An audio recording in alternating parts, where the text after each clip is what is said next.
معاشرے نے ہمیں سخت کر دیا ہے۔ آہستہ آہستہ لوگوں کے رویوں کی صورت دیکھ دیکھ کے ہم اپنے رویوں کو تلخ کرنے لگے ہیں۔ تو اینٹ کا جواب پتھر سے دینا شروع کر دیا ہے، گالی کا جواب 10 گالیوں سے معاذ اللہ دینا شروع کر دیا۔ اگرچہ کیا معاشرے نے، لیکن اس کا نقصان یہ ہوا ہے کہ دشمنیاں دشمنیوں میں بدلتی چلی جا رہی، اپنے بیگانے ہوتے چلے جا رہے ہیں، رشتے ناتے ٹوٹنے لگے، دوست بچھڑنے لگے، اپنے بڑے اپنے تھے پر وہ غیر ہونے لگے، عداوتیں بڑھ گئیں۔ اور اگر ہمارا تھوڑا سا رویہ یہ ہوتا کہ دشمنی کا جواب دشمنی سے نہیں دینا، دشمنی کا جواب تھوڑا سا اچھے طریقے سے دینا ہے، پیار سے دینا ہے اور خوبصورتی کے ساتھ دینا ہے۔ حضرت عقبہ بن عامر رضی اللہ تعالیٰ عنہ ایک صحابی ہیں، وہ کہتے ہیں کہ میں نے حضور سے ایک بات پوچھی بڑی گہری کر کے، تو نبی پاک صلی اللہ تعالیٰ علیہ وسلم نے 3 جملوں میں مجھے جواب دیا۔ آپ فرماتے ہیں کہ اس پر عمل تو میں نے بعد میں کرنا تھا، لیکن جب میں وہ بات سن رہا تھا اس جواب کو جب میرے کان سن رہے تھے تو اس وقت ہی اللہ نے میری روح کو ٹھنڈا کر دیا،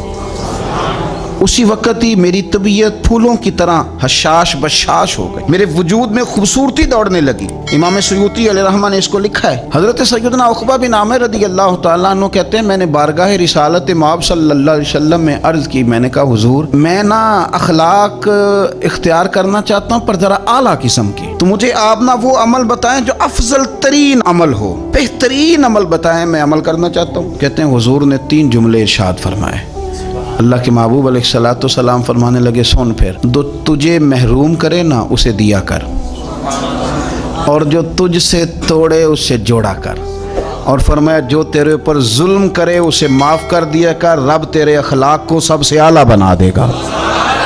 یہ افضل ترین اعمال ہیں، افضل ترین اعمال۔ جو تجھے محروم کرے تو اسے دے، یہ نہ کہے کہ جب میں الجھ گیا تھا تو تیرا رویہ کیا تھا، نہ، جب تجھے محروم کرے تو اسے دے، اور فرمایا جو تجھ سے توڑے اس سے جوڑ۔ یعنی اب اس کا معنی یہ ہے کہ کچھ لوگوں کے پیچھے بھی پھرنا پڑتا ہے، تو توڑنے والے سے تھوڑا سا جوڑ، تھوڑا بازو کھول، اور فرمایا جو ظلم کرے تو اسے معاف کر۔ قربان جائیں، کبھی ان تینوں فکروں پہ تھوڑا سا رات کو سوچو، یوں لگتا ہے کہ ان فکروں نے چارپائی جو تھی وہ زمین پہ تھی لیکن آسمان تک پہنچا دی۔